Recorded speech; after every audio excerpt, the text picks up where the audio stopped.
Java programming language টিউটোরিয়ালে স্বাগতম। আজকের লেসনে আমরা স্ট্রিং নিয়ে বিস্তারিত আলোচনা করব। প্রথমত দেখব কিভাবে স্ট্রিং ইনপুট নেওয়া যায়। চলুন শুরু করা যাক। প্রথমে আসি স্ট্রিং এর ইনপুট নিয়ে। স্ট্রিং এর ইনপুট নিতে হলে আমাকে স্ক্যানার ক্লাসে দুটো বিল্ট ইন মেথড ইউজ করতে হয়, ডট নেক্সট এবং dot next line. Dot next আমার একটা ওয়ার্ড কে ইনপুট নেয়, অর্থাৎ আমি যদি কখনো কোনো সেন্টেন্স ইউজ করি এবং সে যখনই স্পেস পায় সে স্পেস থেকে শুরু করে তারপরের টুকুকে সে স্কিপ করে ফেলে। আর ডট নেক্সট লাইন করে কি, আমার পুরো সেন্টেন্সটাকে সে ইনপুট নেয়, সে কখনো কোনো স্পেস কে কাউন্ট করে না এবং যখনই ইউজার এন্টার প্রেস করে তখনই তার কাজ শেষ হয়ে যায়। চলুন আমরা জিনিসটি কোডে বিস্তারিত দেখে আসি।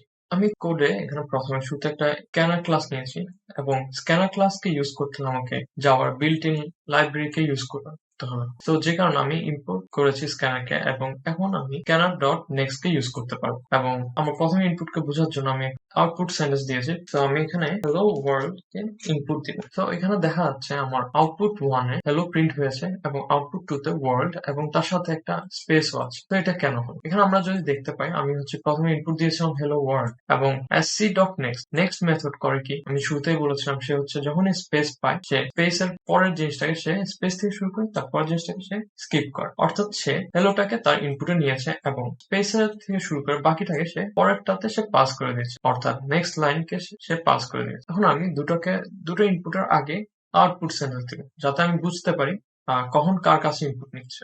আচ্ছা, এখানেও আমার জিনিসটা আগের মতো হলো, আমার এই লাইনটা প্রিন্ট হলো না। আমার সিস্টেম করলো কি, আমার হ্যালো ওয়ার্ল্ড যখন ইনপুট দিয়েছে সে হ্যালো কে নিল এবং ওয়ার্ল্ড কেও প্রিন্ট করে দিয়েছে, কিন্তু আমার সেকেন্ড ইনপুট কে নেওয়ার কথা কিছুই বললো না। দেখি আমরা আরেকটা ওয়েতে চেক করে দেখতে পারি। আমরা এবার শুধু একটা ওয়ার্ড ইনপুট দিব, হ্যালো। এখন দেখা যাচ্ছে আমার সিস্টেমে ডট নেক্সট এর ইনপুট নিয়েছি হ্যালো, তো সেটা আউটপুটে হ্যালো হিসেবে প্রিন্ট হলো। কিন্তু আমার এই লাইনটাও প্রিন্ট হলো, আমার আউটপুট 2 প্রিন্ট হলো, কিন্তু ইনপুট 2 এর ভ্যালুটা আসলো না, অর্থাৎ আমার ডট নেক্সট লাইন এটা কাজ করেনি। এটা না কাজ করার একটা রিজন আছে। আমার ডট নেক্সট যখনই ইনপুট নেয়, একটা ওয়ার্ড ইনপুট নিল, সাপোজ হ্যালো, অথবা আমি একটা ওয়ার্ড লিখি, যখনই ইউজার এন্টার দেয় সে তখন স্ল্যাশ এন কে ভিতরে বসাই দেয় এবং সে ওয়ার্ড পর্যন্ত তার ইনপুট 1 এ চলে যায় এবং স্ল্যাশ এনটাকে সে পাস করে দেয়।